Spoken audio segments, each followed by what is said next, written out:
ओम शांति। 7 अक्टूबर 2020 की प्रातः मुरली बाप दादा की साकार महावाक्य है। बाबा बोले, मीठे बच्चे, आत्म अभिमानी होकर बैठो, अंदर घोटते रहो, मैं आत्मा हूँ। देही अभिमानी बनो, सच्चा चार्ट रखो तो समझदार बनते जाएंगे, बहुत फ़ायदा होगा।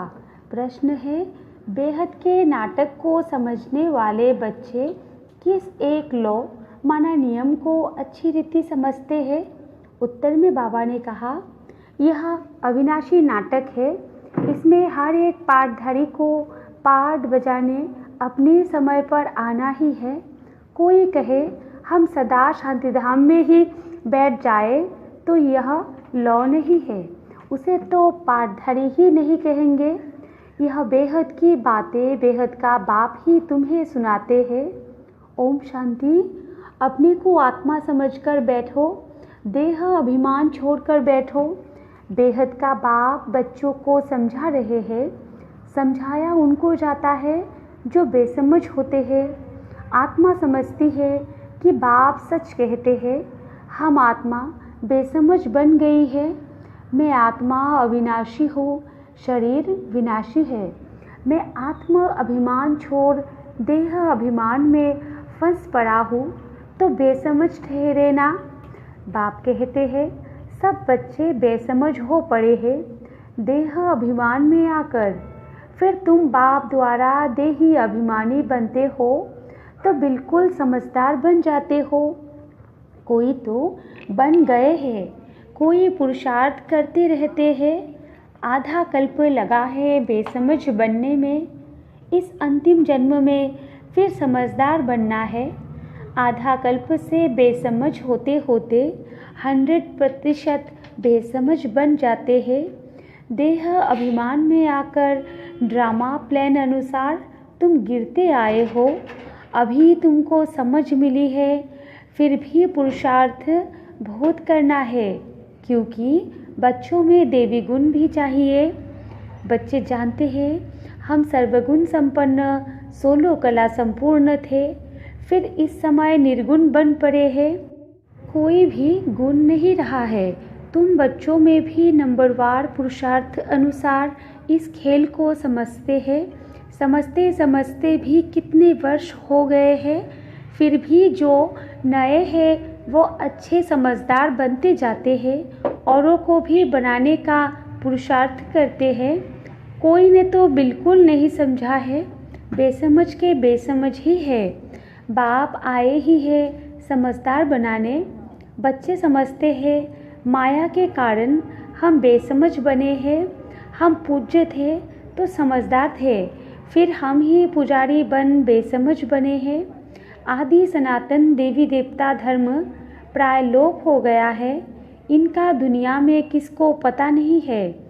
यह लक्ष्मी नारायण कितने समझदार थे, राज्य करते थे। बाप कहते हैं ततत्वम, तुम भी अपने लिए ऐसे समझो। यह बहुत बहुत समझने की बातें हैं, सिवाय बाप के कोई समझा न सके। अभी महसूस होता है बाप ही उच्चते उच्च समझदार ते समझदार होगा ना।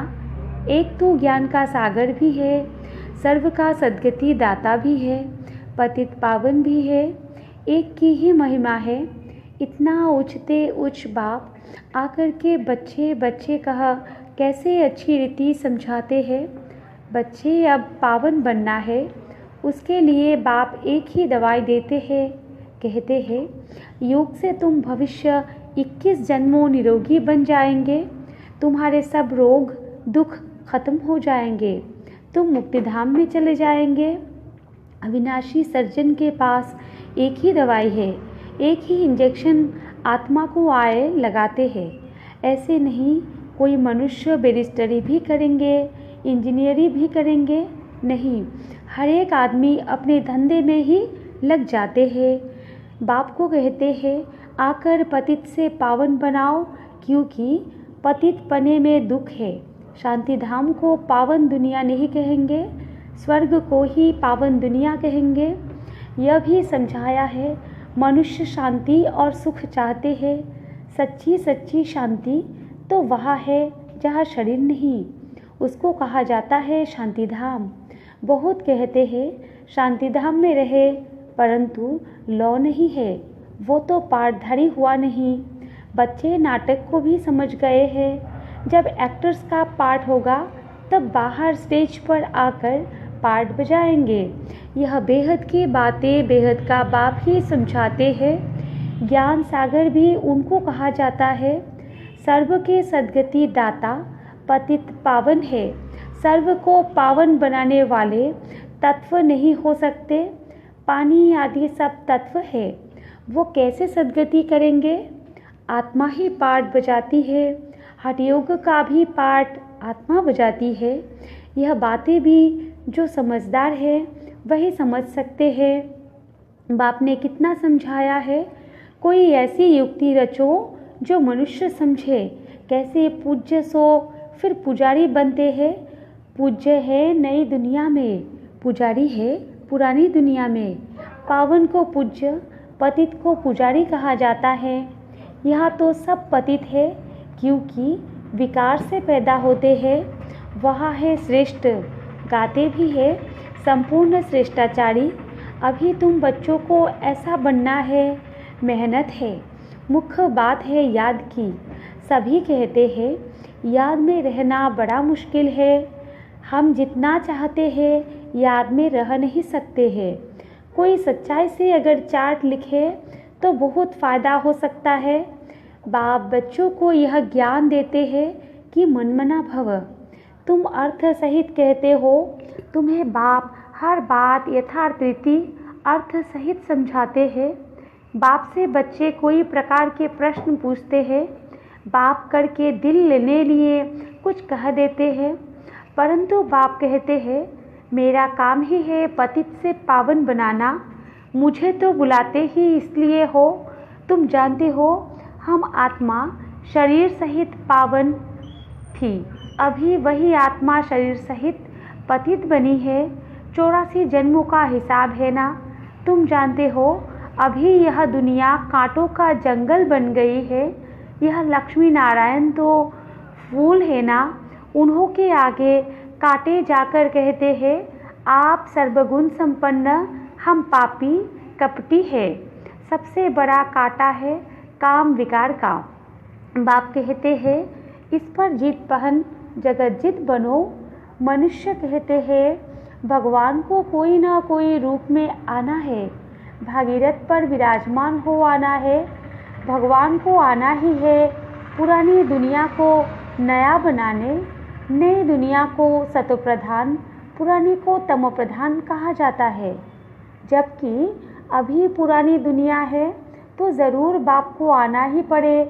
बाप को ही रचयिता कहा जाता है। तुम बच्चों को कितना सहज समझाते हैं, कितनी खुशी होनी चाहिए। बाकी किसका कर्म भोग का हिसाब किताब है, कुछ भी है वो तो भोगना है। इसमें बाबा आशीर्वाद नहीं करते हैं। हमको बुलाते ही हो बाबा आकर हमको वर्षा दो। बाबा से क्या वर्षा पाने चाहते हो? मुक्ति जीवन मुक्ति का। मुक्ति जीवन मुक्ति का दाता एक ही ज्ञान सागर बाप है, इसलिए उनको ज्ञानदाता कहा जाता है। भगवान ने ज्ञान दिया था, परंतु कब दिया, किसने दिया, यह किसको पता नहीं है। अभी यह ब्रह्मा बैठे हैं, इनको मालूम पड़ा है कि हम सो नारायण था, फिर 84 जन्म भोगे। यह है नंबर 1 में। बाबा बतलाते हैं मेरी तो आँख ही खुल गई। तुम भी कहेंगे हमारी तो आँखें ही खुल गई। तीसरा नेत्र तो खुलता है ना। तुम कहेंगे हमको बाप का सृष्टि चक्र का पूरा ज्ञान मिल गया है। मैं जो हूँ जैसा हूँ, मेरी आँखें खुल गई है। कितना वंडर है। हम आत्मा फर्स्ट है और फिर हम अपने को देह समझ बैठे। आत्मा कहती है हम एक शरीर छोड़ दूसरा लेता हूँ, फिर भी हम अपने को आत्मा भूल देह अभिमानी बन जाते हैं। इसलिए अब तुमको पहले पहले यह समझ देता हूँ कि अपने को आत्मा समझ बैठो।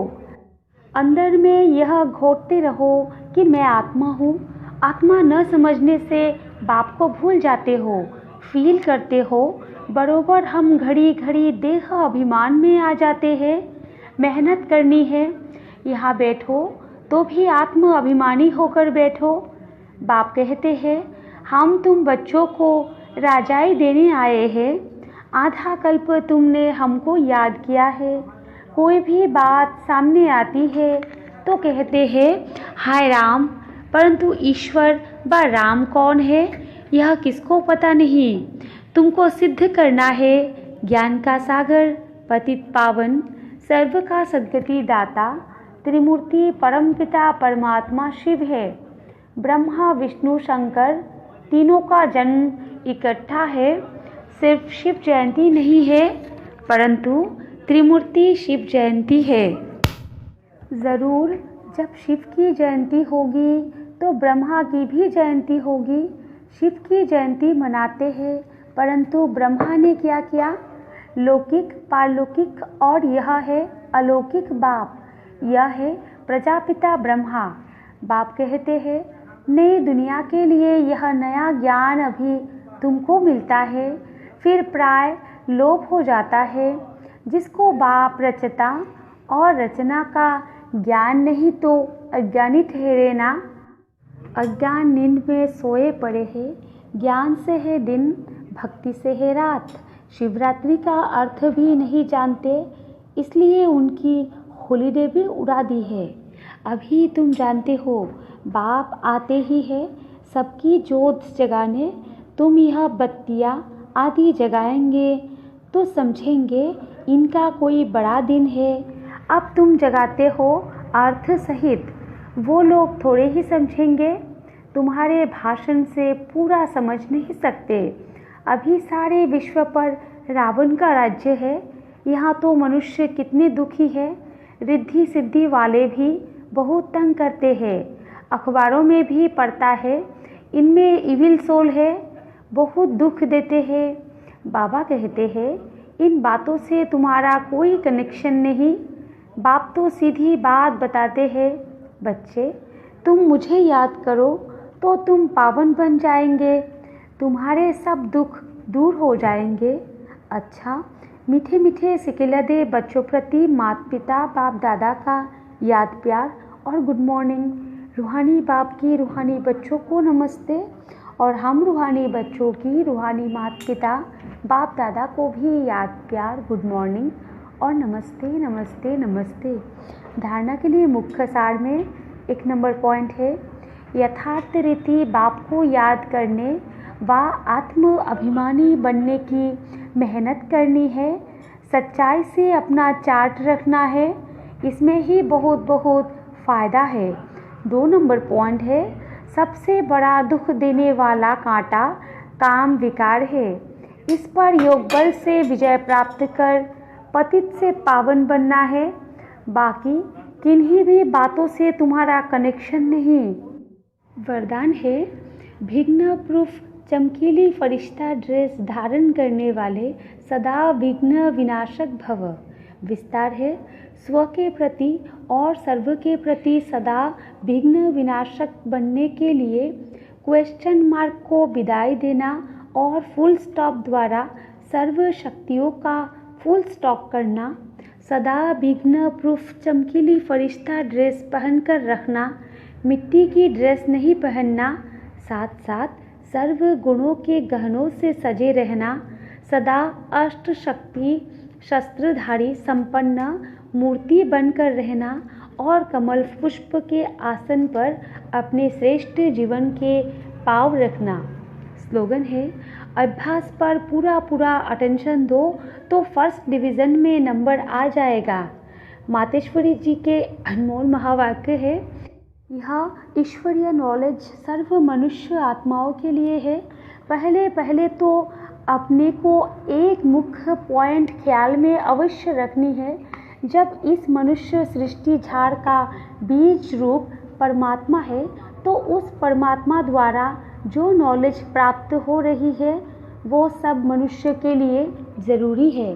सभी धर्म वालों को यह नॉलेज लेने का अधिकार है। भल हरेक धर्मों की नॉलेज अपनी अपनी है, हर एक का शास्त्र अपना अपना है, हर एक की मत अपनी अपनी है, हर एक का संस्कार अपना अपना है, लेकिन यह नॉलेज सबके लिए है। भल वो इस ज्ञान को न भी उठा सके, हमारे घराने में भी न आवे, परंतु सबका पिता होने कारण उनसे योग लगाने से फिर भी पवित्र अवश्य बनेंगे। इस पवित्रता के कारण अपने ही सेक्शन में पद अवश्य पाएंगे, क्योंकि युग को तो सभी मनुष्य मानते हैं। बहुत मनुष्य ऐसे कहते हैं हमें भी मुक्ति चाहिए, मगर सजाओं से छूट मुक्त होने की शक्ति भी इस योग द्वारा मिल सकती है। अजपा जप अर्थात निरंतर ईश्वरीय याद। यह जो कहावत है सांसों सांस अजपा जप जपते रहो, उसका यथार्थ अर्थ क्या है? जब हम कहते हैं अजपा जाप, तो इसका यथार्थ अर्थ है जाप के बिगड़ सांसों सांस अपना बुद्धि योग अपने परमपिता परमात्मा के साथ निरंतर लगाना, और यह ईश्वरीय याद सांसों सांस कायम चलती आती है। उस निरंतर ईश्वरीय याद को अजपा जाप कहते हैं। बाकी कोई मुख से जपना अर्थात राम राम कहना, अंदर में कोई मंत्र उच्चारण करना, यह तो निरंतर चल नहीं सकता। वो लोग समझते हैं हम मुख से मंत्र उच्चारण नहीं करते, लेकिन दिल में उच्चारण करना, यह है अजपा जाप। परंतु यह तो सहज एक विचार की बात है, जहाँ अपना शब्द ही अजपा जाप है, जिसको जपने की भी ज़रूरत नहीं है। आंतरिक बैठ कोई मूर्ति का ध्यान भी नहीं करना है, न कुछ सिमरन करना है, क्योंकि वो भी निरंतर खाते पीते रह नहीं सकेंगे। लेकिन हम जो ईश्वरीय याद करते हैं वही निरंतर चल सकती है, क्योंकि यह बहुत सहज है। जैसे समझो बच्चा है, अपने बाप को याद करता है, तो उसी समय बाप का फोटो सामने नहीं लाना पड़ता है, लेकिन मनसा वाचा कर्मणा बाप के सारे ऑक्यूपेशन एक्टिविटी गुणों सहित याद आता है। बस वो याद आने से बच्चे की भी वो एक्ट चलती है, तभी सन सोज फादर कहेंगे। वैसे अपने को भी और सबकी याद दिल भीतर से मिटाए, उस एक ही असली पारलौकिक परमपिता परमात्मा की याद में रहना है। इसमें उठते बैठते खाते पीते निरंतर याद में चल सकते हैं, उस याद से ही कर्मातीत बनते हैं। तो इस नेचुरल याद को ही अजपा जाप कहते हैं। अच्छा, ओम शांति।